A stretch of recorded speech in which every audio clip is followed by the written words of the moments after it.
Hello friends, कैसे हैं आप सब लोग। मेरा नाम है प्रतीक और आप देख रहे हैं डिजिटल वेल।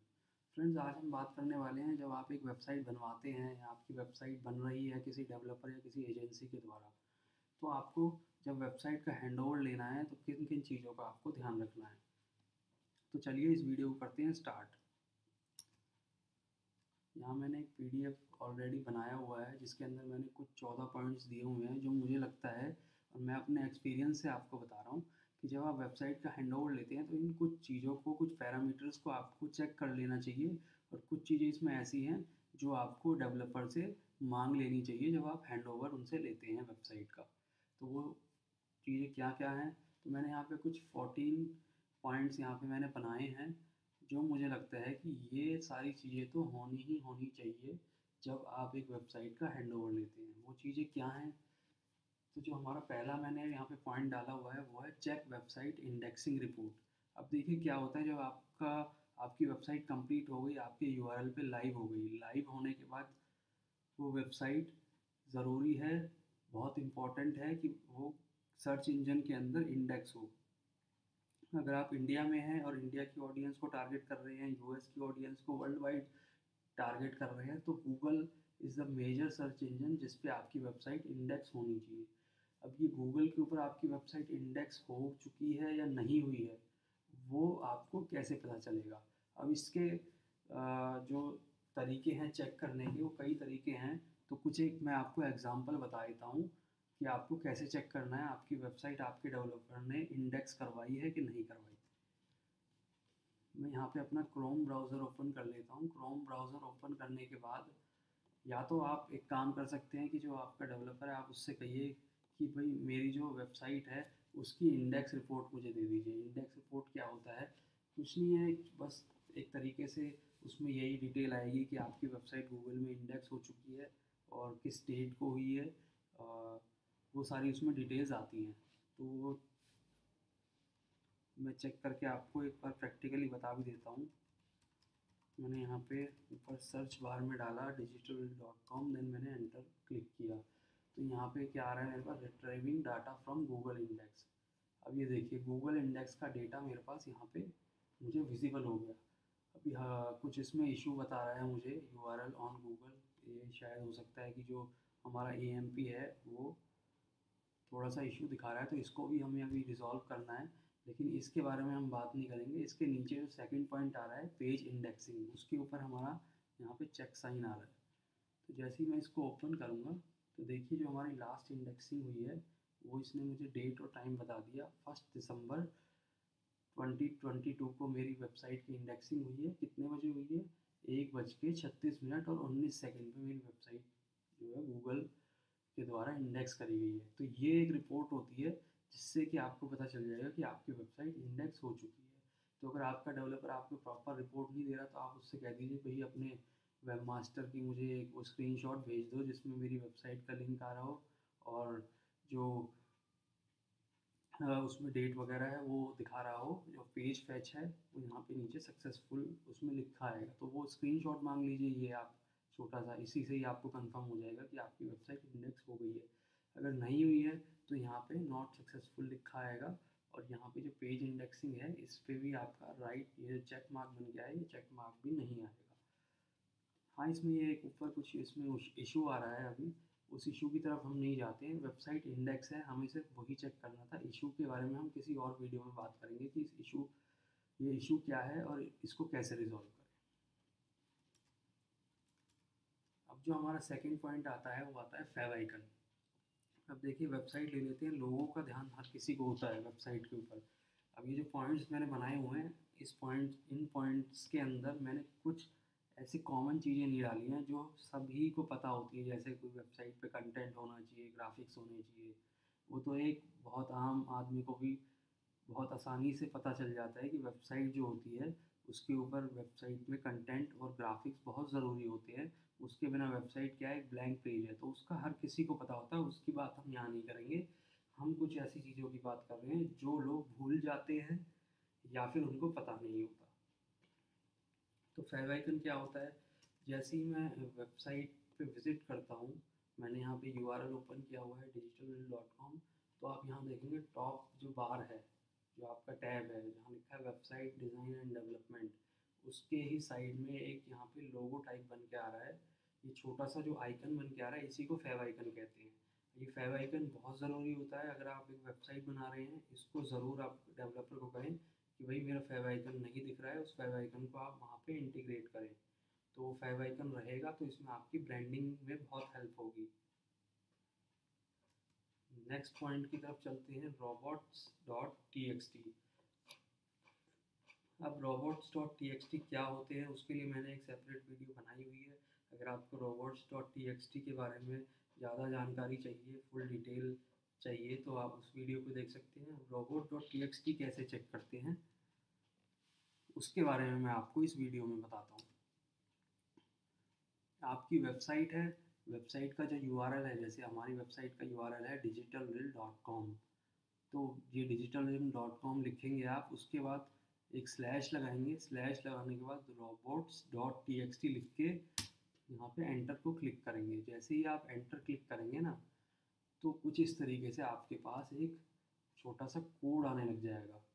इस कोड के अंदर क्या होगा, user agent, then star, allow, disallow, site map, इस तरीके से आपके पास ये 4-5 लाइन का कोड आएगा। तो अगर ये कोड आपकी वेबसाइट में आ रहा है तो इसका मतलब आपकी वेबसाइट में robots.txt इनेबल्ड है। अगर ये कोड नहीं दिख रहा है या ये URL पे 404 एरर लिख के आ रहा है, तो मतलब कि जो आपका डेवलपर है उसने आपको robots.txt फाइल नहीं दी है। आप उसको बोलें कि भाई robot.txt फाइल हमारे लिए बहुत इंपॉर्टेंट है, तो उस फाइल को इनेबल करके दें। देखिए मैं यहाँ पे जो मैं ये पॉइंट्स बता रहा हूँ ना आपको, इस पॉइंट्स का मतलब ये नहीं है कि हर डेवलपर का काम करने का तरीका अलग होता है, हर डेवलपर की सर्विसेज अलग अलग होती हैं। ऐसा नहीं है कि हर डेवलपर आपको ये सारी चीज़ें दे रहा होगा, लेकिन कहीं ना कहीं जब तक आपको पता नहीं होगा तो आप बोलेंगे भी नहीं। तो कम से कम एटलीस्ट इस वीडियो को देखने के बाद आप अपने डेवलपर या अपनी जिस एजेंसी से आप वेबसाइट बनवा रहे हैं उसको एक बार बोलेंगे तो सही कि मुझे ये चीज़ें भी चाहिए वेबसाइट के अंदर। हो सकता है वो देते हों या वो भूल गए हों, कोई भी रीज़न हो सकता है। तो एक बार उससे उनसे आप रिक्वेस्ट करें कि भाई ये सारी चीज़ें मुझे इनेबल करके दो, अगर आप दे सकते हो तो। उसके बाद देन नेक्स्ट आ जाता है sitemap.xml। ये इसके ऊपर भी मैंने एक सेपरेट वीडियो बनाई हुई है, क्या होता है।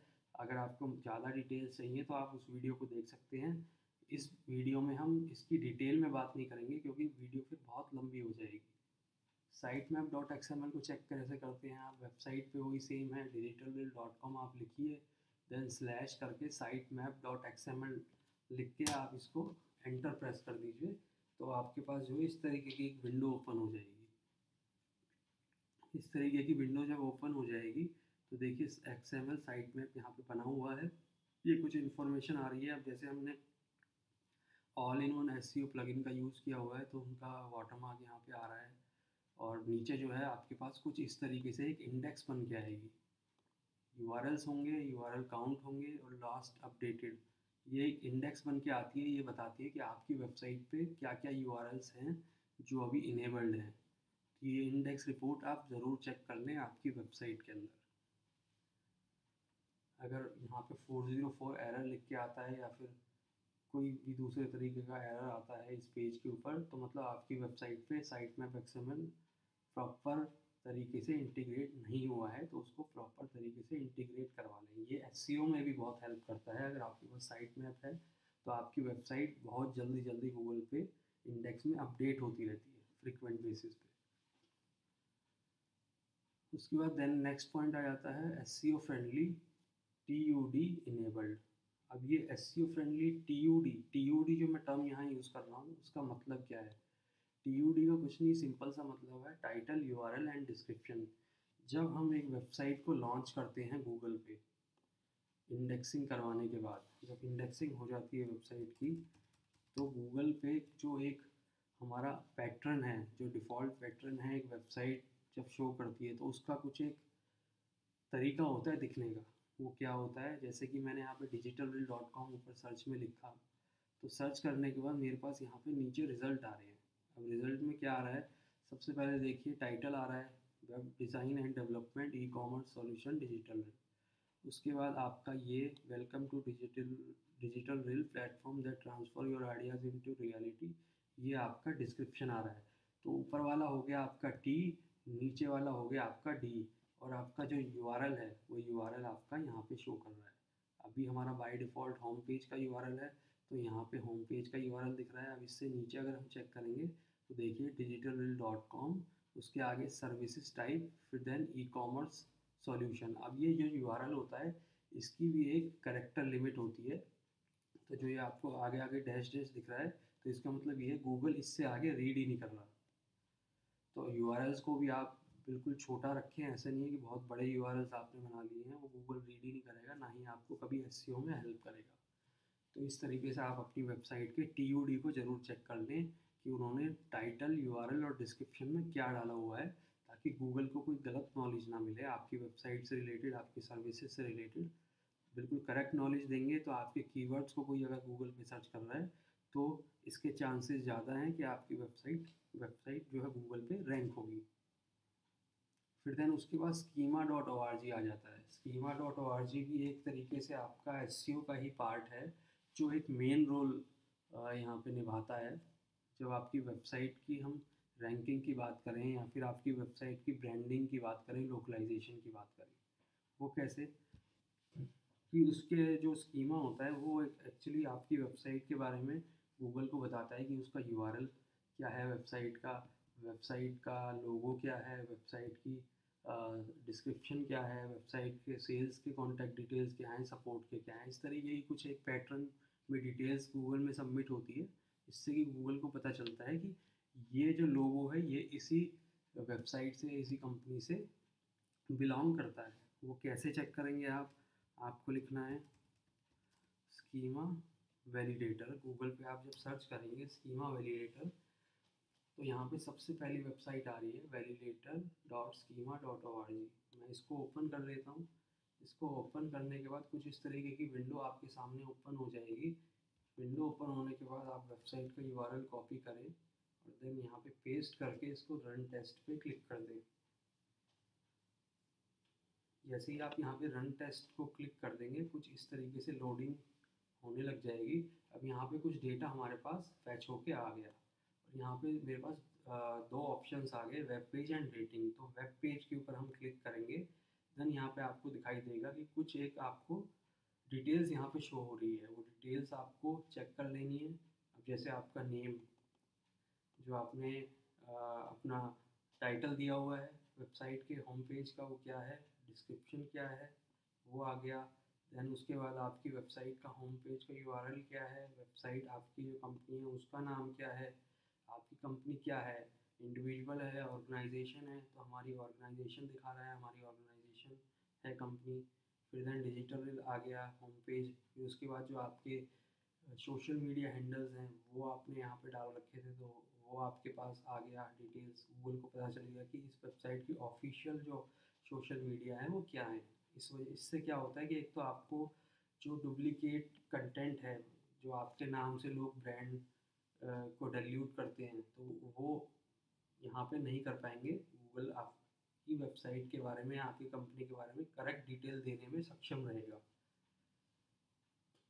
देन उसके बाद आपकी वेबसाइट का लोगो क्या है, ये लोगो का यूआरएल आ गया, गूगल में सबमिट हो गया। फिर उसके बाद सेल्स के नंबर क्या हैं, ये देखिए सेल्स, और हमारे सेल्स जो टीम है उसका नंबर यहाँ पे आ गया। तो इस तरीके से कुछ एक इन्फॉर्मेशन आपकी गूगल में सबमिट हो जाती है, ताकि आपकी जो इन्फॉर्मेशन है वो गूगल करेक्ट तरीके से गूगल पे शो कर सके, अगर कोई आपकी सर्विसेज के बारे में, आपकी कंपनी के बारे में क्वेरी कर रहा है गूगल पे। चलिए आगे बढ़ते हैं अपने नेक्स्ट पॉइंट की तरफ, डोमेन ट्रांसफ़र और ईमेल आईडी। अब देखिए यहाँ पे डोमेन जो है ना वो आपका ही होगा और आपका ही उस पर ऑनरशिप कंट्रोल होना चाहिए। अगर आपने वेबसाइट एक डेवलपर से बनवाई है और आपका डेवलपर आपको डोमेन वो वेबसाइट की सर्विसेज में ही इंक्लूड करके दे रहा है, यानी कि आपका डेवलपर आपके बिहाफ पे अगर आपकी डोमेन को परचेज़ कर रहा है और उस पर वेबसाइट डेवलप करके आपको दे रहा है, तो वेबसाइट के साथ साथ आप उससे डोमेन जो उसने लिया है उसको भी अपनी पर्सनल जो आपकी ईमेल आईडी आप यूज़ कर रहे हैं उस पर ट्रांसफ़र करवा लें। डोमेन बहुत प्रीशियस होता है। अगर आप अपनी ब्रांडिंग कर लेंगे, साल डेढ़ साल आप मेहनत करेंगे, उसके बाद अगर आपको आपके डेवलपर ने डोमेन देने से मना कर दिया, तो वहाँ पे जो आपका आपका जो मेहनत है इतने दिनों की वो ज़ीरो हो जाती है। तो डोमेन ज़रूर ट्रांसफ़र करवा लें अपने पास। अब यहाँ पे मैं होस्टिंग की बात नहीं कर रहा हूँ, क्योंकि कुछ कंपनियाँ होस्टिंग देती हैं अपनी सर्विसेज में, कुछ नहीं देती, कुछ शेयर्ड होस्टिंग पे सर्वर पे शेयर सर्वर के ऊपर आपकी वेबसाइट को होस्ट करती है। तो उस केस में क्या होता है, उस केस में फिर आप वो होस्टिंग उनसे मांग नहीं सकते। तो आप बात कर लें, अगर वो होस्टिंग प्रोवाइड करते हैं तो होस्टिंग के भी इसी तरीके से क्रेडेंशियल्स आप ले लें। लेकिन डोमेन बहुत ज़रूरी है, डोमेन तो ले ही लें, क्योंकि डोमेन के बिना आपकी जो कंपनी है उसका नाम अगर डेवलपर के पास है तो वो आपको ले लेना चाहिए। फिर देन नेक्स्ट जो हमारा पॉइंट आता है वो है सोर्स कोड। अब देखिए, होस्टिंग एक डेवलपर आपको प्रोवाइड कर रहा है नहीं कर रहा, सी पैनल दे रहा है नहीं दे रहा, उससे बात करिए। अगर वो नहीं देता है तो चाहे वो दे चाहे ना दे, आपको सोर्स कोड ज़रूर लेना है वेबसाइट का। जो वेबसाइट की एक फ़ाइल होती है, जैसे वो फ़ाइल आपको अपने पास रखनी ही रखनी है एज अ बैकअप।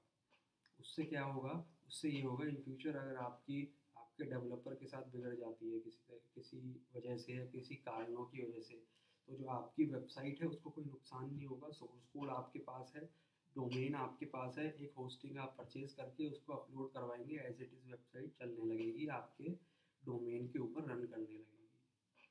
तो सोर्स कोड में क्या लेना है, देखिए अगर आपकी स्टैटिक वेबसाइट है तो एक छोटी सी जिप फाइल होगी आपकी, वो जिप फाइल आपको दे देगा, उससे वो आप अपलोड करेंगे, आपकी वेबसाइट चलने लगेगी ईजिली। अगर आपकी डायनेमिक वेबसाइट है तो वो एक आपको पब्लिक अंडरस्कोर HTML के नाम से एक जिप फाइल देगा और एक आपके डेटाबेस की फ़ाइल देगा। तो डायनेमिक में आपकी 2 फाइल्स आती हैं और स्टैटिक में एक फ़ाइल रहती है। लेकिन इसके अंदर अगर आपकी वेबसाइट वर्डप्रेस पे बनी हुई है तो यहाँ पे एक तीसरा ऑप्शन भी हमारे पास आ जाता है, जिसको हम कहते हैं WPress फाइल। वो क्या है, एक प्लगइन होता है all in one WP migration का, उस प्लगइन से वो सारा बैकअप जो है ले लेते हैं, डाउनलोड कर लेते हैं और वो आपको दे देते हैं। तो उससे भी आपका काम चल जाएगा अगर आपको कोई WPress फाइल दे रहा है, अगर आपकी वर्डप्रेस पे वेबसाइट बनी हुई है। ये WPress फाइल कैसी होती है वो मैं आपको एक बार दिखा देता हूँ, एक्सटेंशन किस तरीके से रहता है WPress फाइल का। जैसे मैंने बैकअप न्यू यहाँ ओपन किया, आप देखिए ये मैंने प्लगइन के थ्रू वेबसाइट का जो डेटाबेस है वो डाउनलोड किया हुआ है। अब इसमें क्या है, जो हमारी एक्सटेंशन बन के आ रही है वो WPRESS प्रेस, तो ये एक्सटेंशन हमारी बन के आ रही है। ये भी एक कंप्लीट डेटाबेस है एक डायनेमिक वेबसाइट का, जो कि CMS बेस्ड वेबसाइट है और वर्डप्रेस पे होस्टेड है। देन हमारे नेक्स्ट पॉइंट की तरफ आ जाते हैं, plagiarism checker. Plagiarism check plagiarism होता क्या है? प्लेगरिज्म का मतलब ये है कि जब आप वेबसाइट के ऊपर कोई कंटेंट आपका डेवलपर आपको लिख के दे रहा है, वो कंटेंट कितने परसेंट यूनिक है, वो कहीं से कॉपी पेस्ट करके तो आपको कंटेंट नहीं दे रहा, किसी और वेबसाइट का कंटेंट उठा के आपको तो नहीं दे रहा। अगर वो वेबसाइट जिस वेबसाइट से वो कंटेंट कॉपी करके आपको दे रहा है और वो ऑलरेडी गूगल पे इंडेक्स है, गूगल के पास उसका सारा डेटा है, तो आपकी वेबसाइट का कंटेंट गूगल की नज़र में डुप्लीकेट कंटेंट हो जाएगा। उस केस में आपकी वेबसाइट कभी रैंक नहीं करेगी गूगल पे। चाहे आप साल भर SEO करिए, चाहे 2 साल करिए, 3 साल करिए, हो सकता है कुछ चांसेस हैं थोड़ी बहुत आ भी जाए, लेकिन जिस हिसाब से आनी चाहिए उस हिसाब से बिल्कुल गूगल पे रैंक नहीं करेगी। कर भी गई, कुछ दिनों के बाद गूगल अपडेट करेगा अपने एल्गोरिदम्स को, तो फिर आपको पैनलाइज कर देगा। जो वेबसाइट रैंकिंग में आ रही होगी वो रैंकिंग से बिल्कुल आउट चली जाएगी। तो फ्लैग कैसे चेक करें? फ्लैग चेक करने के लिए siteliner.com ये एक वेबसाइट है। इस वेबसाइट पे आप विज़िट करें। विज़िट करने के बाद इस वेबसाइट के ऊपर यहाँ पे URL दिया हुआ है, इस यहाँ पे URL डालें, देन गो करें। अब इसमें आपको नीचे एक पूरी रिपोर्ट बना के दे देगा। मैं यहाँ पे रिपोर्ट नहीं बना रहा हूँ क्योंकि उसमें पूरी वेबसाइट को क्रॉल करने में 10-15 मिनट भी लग सकते हैं, 15-20 मिनट भी लग जाते हैं कई बार क्रॉल करने में। तो रिपोर्ट में यहाँ पे नहीं निकाल रहा हूँ, लेकिन सिंपल है, आपको यहाँ पे पेस्ट करना है अपना URL, देन गो करना है, तो वो आपको नीचे पूरा एक डेटा आपको बना के दे देगा, जिसके अंदर आपके common content, unique content and black content या डुप्लीकेट कंटेंट कितना है आपकी वेबसाइट पे, उसका रेशो दे देगा। अब ये रेशो कितना होना चाहिए, देखिए वैसे तो मैं मतलब रेशो जो आपका होना चाहिए डुप्लीकेट और यूनिक कंटेंट का, वो 75-25 तक रहेगा तो चलेगा। क्योंकि कई बार क्या होता है, वेबसाइट के अंदर कुछ ऐसे पेजेस भी होते हैं जिसके कंटेंट को आप चेंज नहीं कर सकते बहुत हद तक। तो उस केस में क्या होता है, वो डुप्लीकेसी को कम करना मुश्किल हो जाता है। लेकिन आप मेक श्योर करें कि आपकी वेबसाइट का जो यूनिक कंटेंट और जो कॉमन कंटेंट है, उन दोनों का जो मिला के रेशो आ रहा है वो 75% तो होना ही चाहिए। यानी कि जो आपका डुप्लीकेट कंटेंट है वो 25% या उससे कम रहेगा तो आपकी वेबसाइट पे बैड इम्पैक्ट नहीं पड़ेगा। देन हमारा नेक्स्ट ऑप्शन आ जाता है कैश इनेबल्ड। अब देखिए यहाँ पे ना कुछ, ये कैश इनेबल्ड एक ऐसी जो हमारी सर्विसेज है वो इस तरीके की है कि कोई उसको देता है कोई नहीं देता। लेकिन आप ज़रूर पूछ लें अपने डेवलपर से कि आप मुझे कैश इनेबल्ड करके देंगे वेबसाइट पे कि नहीं देंगे। या अगर वो उससे बात नहीं हुई तो एक बार आप पूछ ज़रूर लें, क्योंकि ये भी एक इम्पॉर्टेंट पार्ट है। कैश इनेबल्ड से क्या होता है, जो वेबसाइट की लोडिंग टाइम है वो ऑप्टिमाइज रहती है। यानी कि आपकी जो वेबसाइट पहले 10 सेकंड में खुल रही थी, जब वो कैश इनेबल्ड हो जाएगी तो मे बी चांसेस हैं वो आपकी 5 से 6 सेकंड में ओपन होने लग जाए। तो इसको चेक करने के लिए आपके पास कुछ ऐसा जेन्युइन तरीका नहीं है।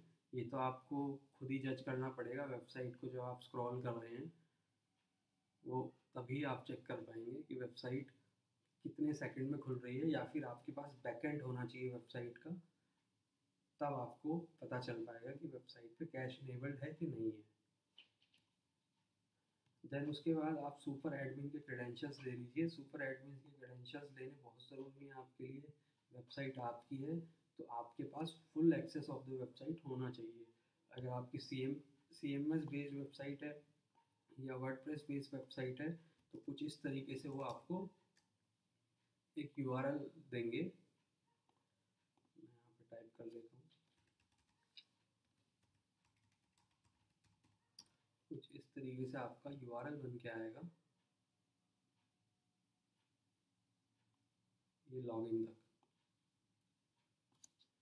यहाँ तक इतना आपके पास एक यूआरएल होगा। यूआरएल में कुछ यहाँ पे लॉगिन आईडी और पासवर्ड आप एंटर करेंगे तो आपकी वेबसाइट में आप डैशबोर्ड में एंटर हो जाएंगे। उससे आप इजीली अपनी वेबसाइट को मैनेज कर सकते हैं, चेंजेस कर सकते हैं। फिर देन आ जाता है रिकैप्चा। अब रिकैप्चा भी एक तरीके से वही है जैसे कैश हो गया, उसी तरीके से रिकैप्चा है। कोई दे देता है कोई नहीं देता, लेकिन आप मेक श्योर करें कि आप पूछ लें। और अगर वो नहीं दे रहा तो उसको कहें कि मुझे ये रिकैप्चा चाहिए। हो सकता है वो आपसे कुछ थोड़ा बहुत चार्ज करे, क्योंकि जब डेवलपर काम करेगा तो हो सकता है वो कुछ थोड़ा थोड़ा आपसे चार्ज करेगा। लेकिन ये सर्विसेज अगर आप लेंगे रिकैप्चा की तो वो वेल एंड गुड है। वो क्यों? क्योंकि ये आपको स्पैमिंग से बचाती है। स्पैमिंग से कैसे बचाती है? अब जैसे मैं फॉर एग्ज़ाम्पल वेबसाइट पे विज़िट कर रहा हूँ, यहाँ पे मैंने खोला प्लेगरिज्म चेकर, ही लिख लेते हैं। स्मॉल एसईओ टूल्स वेबसाइट को एक बार ओपन कर लेते हैं।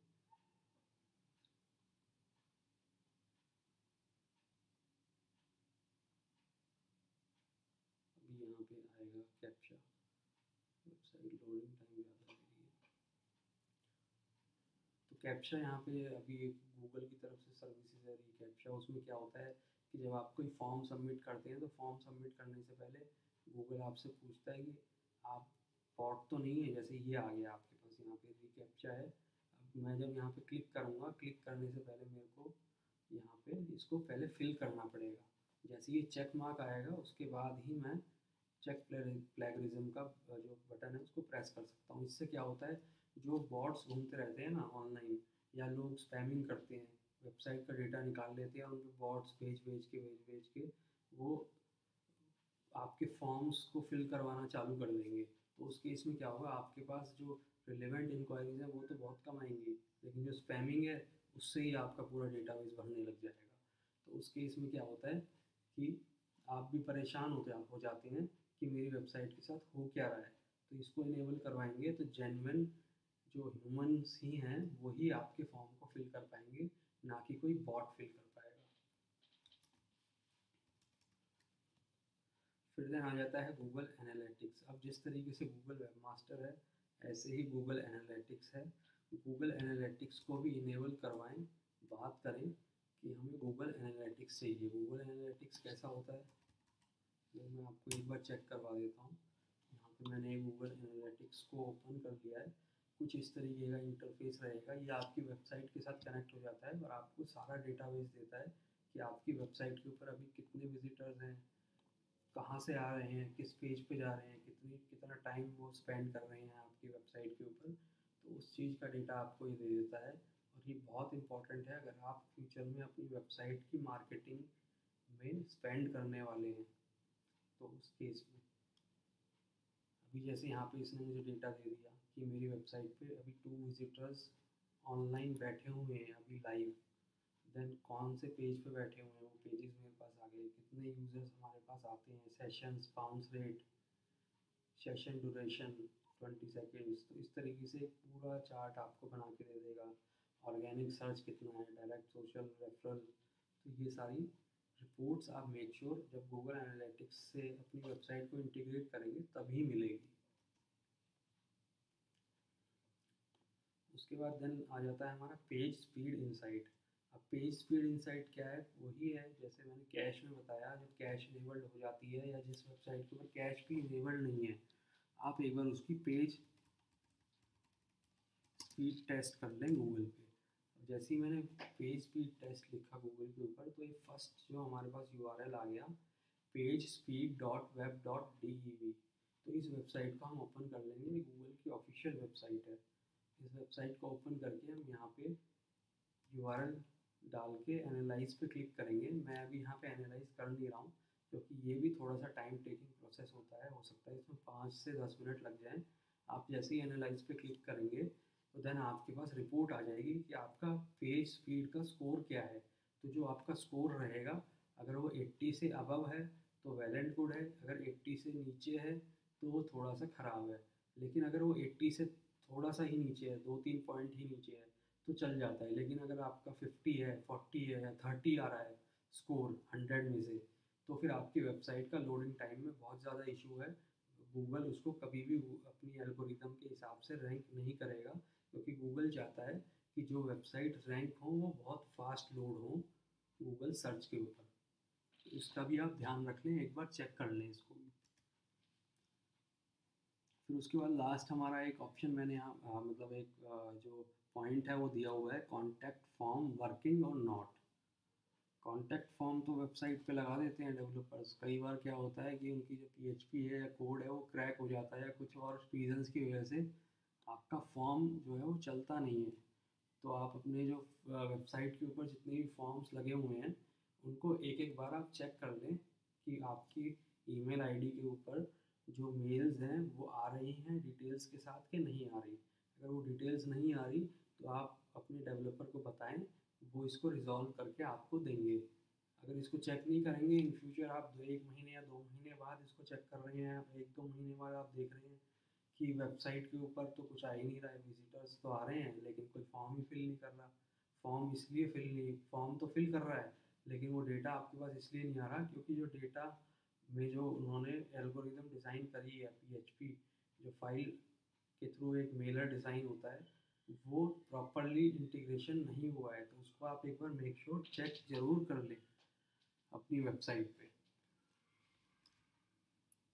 तो फ्रेंड्स, ये कुछ मैंने एक चेकलिस्ट आपको दे दी है कि जब आप एक वेबसाइट ले रहे हैं, हैंडओवर ले रहे हैं, उससे पहले इन चीज़ों को ज़रूर चेक कर लें।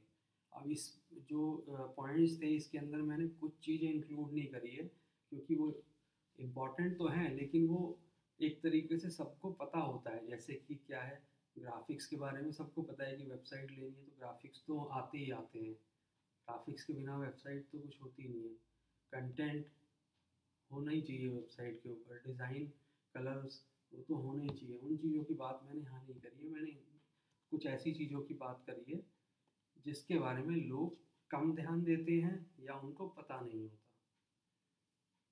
तो फ्रेंड्स, अगर आपको ये वीडियो अच्छी लगी हो तो इस वीडियो को लाइक करें, शेयर करें, सब्सक्राइब करें हमारे चैनल को और बेल आइकन को प्रेस करें। और इसी तरीके की और वीडियोस पाने के लिए फॉलो करते रहें डिजिटल रिल को। और हाँ फ्रेंड्स, एक चीज़ और, अगर आपको वेबसाइट डिज़ाइन डेवलपमेंट से रिलेटेड कोई भी सर्विसेज हमसे चाहिए तो आप, नीचे डिस्क्रिप्शन में भी मैंने नंबर्स और अपनी वेबसाइट का लिंक दे दिया है और यहाँ पे भी दे दिया है, तो आप इन नंबर्स के ऊपर कांटेक्ट करके हमारी टीम से डिस्कशन कर सकते हैं और सर्विसेज को ग्रैब कर सकते हैं। Thank you.